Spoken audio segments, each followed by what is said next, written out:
आज का हमारा टॉपिक है बिल्कुल एक फ्रेश टॉपिक जिसका नाम है factors that have enabled globalisation. देखिए ग्लोबलाइजेशन क्या होता है ये हम पिछले क्लास में बात कर चुके हैं, है ना।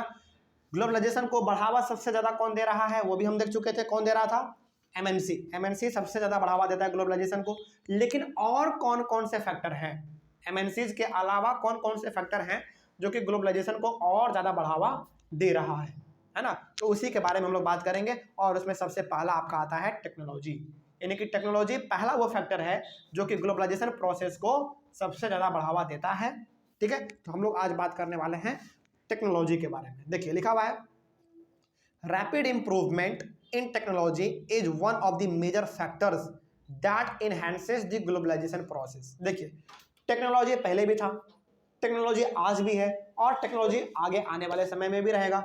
लेकिन केवल टेक्नोलॉजी से नहीं होता है, उसमें लगातार आपको इम्प्रूवमेंट करना पड़ता है। और जैसे जैसे आप इम्प्रूव करते जाएंगे अपने टेक्नोलॉजी को, उतना ज़्यादा आप आगे बढ़ते चले जाएंगे।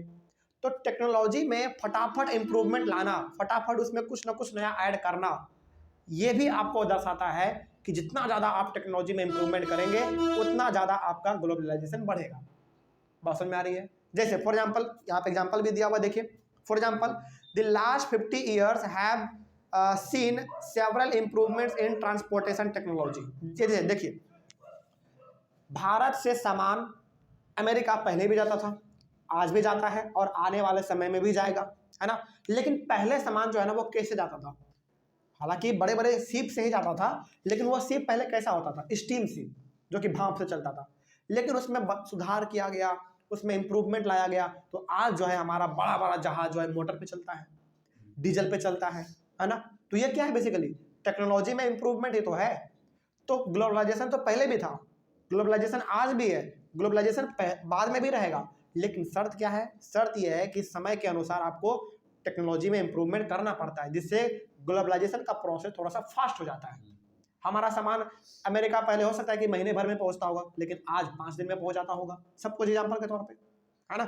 तो हम लोग ये कह सकते हैं कि ग्लोबलाइजेशन को बढ़ावा देने में सबसे आगे यदि कोई है तो वो तो एमएनसी है, पहला बात। लेकिन टेक्नोलॉजी भी पीछे नहीं है। तो टेक्नोलॉजी में लगातार यदि आप इंप्रूवमेंट कर रहे हैं तो ग्लोबलाइजेशन का जो प्रोसेस है वो थोड़ा सा फास्ट हो जाता है, वो जल्दी हो जाता है।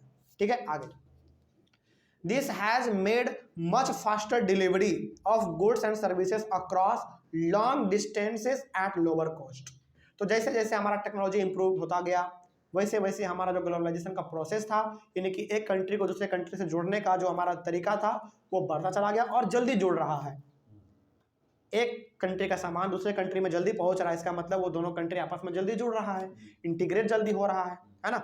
वही बात है। और दूसरा बात, जैसे जैसे आप टेक्नोलॉजी में इंप्रूवमेंट लाते जाएंगे, ऑब्वियस सी बात है आपका कॉस्ट भी, यानी कि जो आपका लेके जाने का कॉस्ट है वो भी कम होता चला जाएगा। ठीक है, वही बात यहाँ पे लिखा हुआ था कि this has made much faster delivery. तो अब ज़्यादा फास्ट डिलीवरी क्यों हो पा रहा है? टेक्नोलॉजी के कारण जल्दी हमारा शिप पहुँच जा रहा है, और इसके साथ ही साथ along long distances at lower cost, और वो भी सस्ते दामों में पहुँच जा रहा है। भारत में ट्रांसपोर्टेशन फैसिलिटी में सबसे यदि सस्ते दामों में कोई काम कर रहा है वो है आपका वाटर ट्रांसपोर्ट। बहुत सस्ते दामों में काम कर रहा है वो।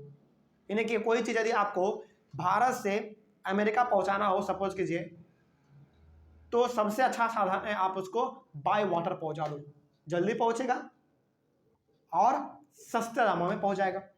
ठीक है, आगे बढ़ते हैं। उसके बाद improvement in information and communication technology, यानी कि आईटी, जिसको हम लोग शॉर्ट में क्या कहते हैं? IT, information technology. Improvement in information and communication technology is another major factor that enhances the globalisation process. तो पहला तो आप क्या कर सकते हैं?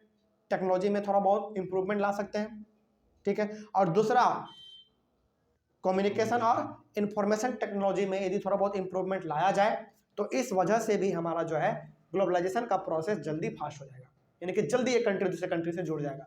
जैसे फॉर एग्जांपल मान लीजिए इंडिया के पीएम को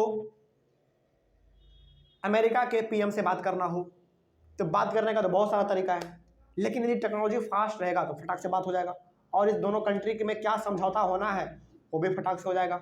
तो कहीं ना कहीं हम लोग ये मायने में ये कह सकते हैं कि टेक्नोलॉजी में इंप्रूवमेंट का मतलब है ग्लोबलाइजेशन को बढ़ावा देना। ठीक है, वही बात इसमें लिखा हुआ था। जैसे technology in the areas of telecommunication, computers and internet has been changing rapidly. जी हम लोग टेक्नोलॉजी का बात कर रहे हैं, वो भी इंफॉर्मेशन और कम्युनिकेशन टेक्नोलॉजी में तो हमारा आ जाता है टेलीकम्युनिकेशन, जिससे हम लोग बातचीत करते हैं, फ़ोन ये सब हो गया, हमारा कंप्यूटर हो गया, इंटरनेट हो गया, ये सब धीरे धीरे ये सब का सब आज क्या हो रहा है, इंप्रूव हो रहा है। जैसे आज पहले तो बटन वाला फ़ोन आता था, आज स्क्रीन टच फ़ोन आने लगा है, ये क्या इंप्रूवमेंट ही तो है। उसके बाद कंप्यूटर, पहले कंप्यूटर कितना बड़ा आता था, अब देखो हमारे पास लैपटॉप आ गया है, लैपटॉप छोड़ो हमारे पास टैब आ गया है, टैब बिल्कुल एक लैपटॉप का काम कर रहा है ना, कंप्यूटर का काम कर रहा है। इंटरनेट पहले 2G था, 3G था, आज देखो 5G का हम लोग यूज कर रहे हैं, है ना। तो ये सब का सब टेली कम्युनिकेशन हो, चाहे कंप्यूटर हो, चाहे इंटरनेट हो, सब का सब क्या दर्शा रहा है आपको, इंप्रूवमेंट ही तो दर्शा रहा है। और इसमें इंप्रूवमेंट का मतलब है कि ग्लोबलाइजेशन को बढ़ावा जल्दी देना। कोई समस्या समझने में? चलिए आगे बढ़ते हैं। उसके बाद ड्यू टू दिस, यानी कि इन सब में इंप्रूवमेंट आने की वजह से क्या हुआ, due to this we can contact to anyone around the world rapidly, also we can communicate from remote areas. तो इन सब में लगातार बदलाव आ रहे हैं, लगातार ये लोग अपने आप को अपडेट कर रहे हैं, तो इस वजह से हम लोग जो है आज दुनिया के किसी भी कोने में बैठ के किसी भी इंसान से बात कर सकते हैं। बात समझ में आ रही है? और किसी भी प्रकार का लेन देन जो भी है हम लोग उसको फोन पे ही कर सकते हैं, जाने का कोई जरूरत नहीं है। तो ये सब बेसिकली हमारा क्या है, एक इम्प्रूवमेंट ही तो है, एक तरक्की ही तो दर्शा रहा है ना। और उसके साथ ही साथ आप यदि किसी रिमोट एरिया में हैं, यानी कि बहुत गांव वाले इलाका में हैं, आप वहाँ पे टेक्नोलॉजी भी उतना नहीं है, लेकिन आपके पास एक स्मार्टफोन है, तो फिर आप बात कर सकते हैं, आप लोगों से जुड़ सकते हैं, है ना। तो ये सब का सब जो है टेक्नोलॉजी का ही कमाल है, जिसके कारण हमारा ग्लोबलाइजेशन प्रोसेस फटाफट बढ़ रहा है, एक कंट्री का आदमी दूसरे कंट्री से जुड़ रहा है। और जुड़ने का मतलब ही है ग्लोबलाइजेशन को बढ़ावा देना। ठीक है, आगे बढ़ते हैं। एक पॉइंट और होगा मेरे हिसाब से, हाँ एक पॉइंट और है। देखिए क्या लिखा हुआ है, लिखा हुआ है through internet we can send instant electronic mail. Electronic mail मतलब वही जो हम लोग जीमेल बेसिकली भेजते हैं। एक होता है ईमेल और जीमेल, क्या होता है मालूम है?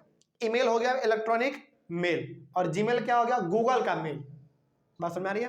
तो इंटरनेट के थ्रू हम लोग किसी को जल्दी ईमेल भेज सकते हैं, टॉक कर सकते हैं, बात कर सकते हैं across the world at negligible cost, यानी कि ना के बराबर पैसे पर हम लोग बात कर सकते हैं। जैसे आप एक बार पैक भरवाते हैं अपने फ़ोन में तो अनलिमिटेड बात करते हैं कि नहीं, जितना बात करना हो आप उतना बात कीजिए। लेकिन पहले कुछ था क्या ऐसा? 30-40 साल पीछे आप चले जाइए, क्या ऐसा कुछ था? बिल्कुल ऐसा कुछ नहीं था। आपको एक एक सेकंड बात करने के लिए पैसे देने पड़ते थे, लेकिन आज आप एक बार पैक भरवाते हैं और लिमिटेड बात करते हैं, आप अनलिमिटेड, है ना।